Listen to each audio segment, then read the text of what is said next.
हरिदासजी, मला हे विचारायचं, तुम्ही या उमरी गावचे सरपंच आहात. आतापर्यंतचा गावाचा काय काय विकास इथे झालेला आहे? कोणत्या अशा मुख्य समस्या होत्या ज्या तुम्ही इथे पाहिल्या, ज्या पूर्ण झाल्या, आणि फ्युचरमध्ये काय प्लॅन राहील विकासाला घेऊन? आता येथे सगळ्यात मोठी समस्या होती पाण्याची. तर पाण्यासाठी आमचे तेथे धावसा येथून बोरगाव चेक येथून पाण्याची व्यवस्था झालेली आहे.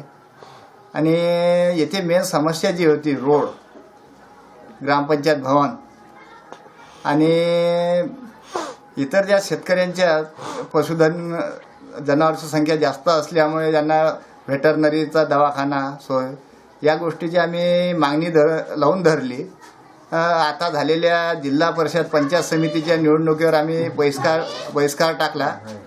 त्यात आमची महत्त्वाची जी मागणी होती, येथे तलाव आहे, नादुरुस्त तलाव.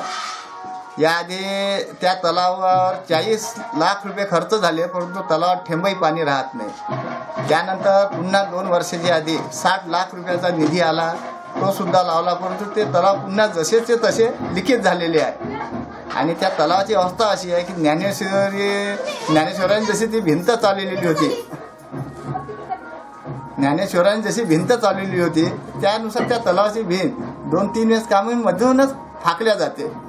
त्या तलावात जर पाणी राहिलं तर येथे 250 ते 300 हेक्टर क्षेत्र जे संत्रा बागायतदार आहे, तर ते म्हणजे नेहमीसाठी आंब्या मिरूग ही बहार घेतात. परंतु त्या तलावात 10 वर्षापासून नादुरुस्त असल्यामुळे येथे जवळपास 100 ते 150 हेक्टर संत्र्याच्या बागा वाळलेल्या आहेत. आणि त्या नादुरुस्त तलावामुळे शेतकऱ्यांना ट्रॅक्टरने पाणी संत्रा बागेला जानेवारी महिन्यापासून द्यावं लागते. ही इथली एक मेन समस्या आहे. हरिभाऊजी, गावात पाहिलं आपण, रस्ते झालं, इलेक्ट्रिसिटी झाली, वैद्यकीय सेवा पर्याप्त मात्रेत उपलब्ध आहेत का? येथे प्राथमिक आरोग्य केंद्र आहे, परंतु येत्या 1 वर्षापासून तिथे नर्सिंगची पोस्टच नाही. बदली झाल्यानंतर रस्ते आणि इलेक्ट्रिसिटी पर्याप्त मात्रेत आहे. रस्त्याची खूपच वाईट अवस्था आहे येथे. तर आता आम्हाला मुख्यमंत्री निधीतून 2 रोड मिळाले आहे. एक उमरी ते कारंजा आणि उमरी ते लिंगा. उमरी ते लिंगा रोडचे प्रगतीपथावर काम चालू आहे आणि येत्या 8 ते 10 दिवसामध्ये उमरी ते कारंजा रोडचे काम चालू होण्याच्या मार्गावर आहे. हरिभाऊजी, ग्रामपंचायतीमार्फत बेरोजगारांना रोजगार देण्यामार्फत काही उपाययोजना आहेत का? हो, ग्रामपंचायत मार्फत MREGS मध्ये जसं शेळीचा गट वाटप, कुक्कुटपालन गट वाटप, गांडूळ शेड, नरेगा मार्फत अशा योजना आहेत. शिवणयंत्र प्रशिक्षण, अशा तालुका स्तरावर ह्या ज्या अशा योजना राबवल्या जातात.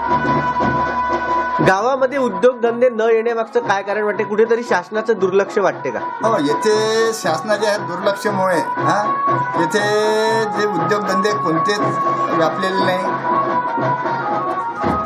येत्या 15 वर्षापासून येथे जिल्हा परिषद सदस्य, पंचायत समिती सदस्य आणि सरपंच म्हणजे काँग्रेसचेच होते. आमदारसुद्धा यावेळेस काँग्रेसचेच आहे. त्यामुळे येणारा निधी कोणताच येथे दिलेला नाही. साधी बाब म्हणजे साहेब, ग्रामपंचायत भवन म्हणजे एक पडलेल्या अवस्थेचं ग्रामपंचायत भवन आहे इथे. 4 वेळेस आम्ही ठराव पाठवूनही आमचे ते मंजूर झाले नाही. परंतु आता मंजुरीच्या मार्गे आहे. रामदासजी तडस करून आम्हाला आश्वासन मिळालं लेखी की आता येत्या डिस्ट्रिक्टच्या मीटिंगमध्ये हा मंजूर. धन्यवाद.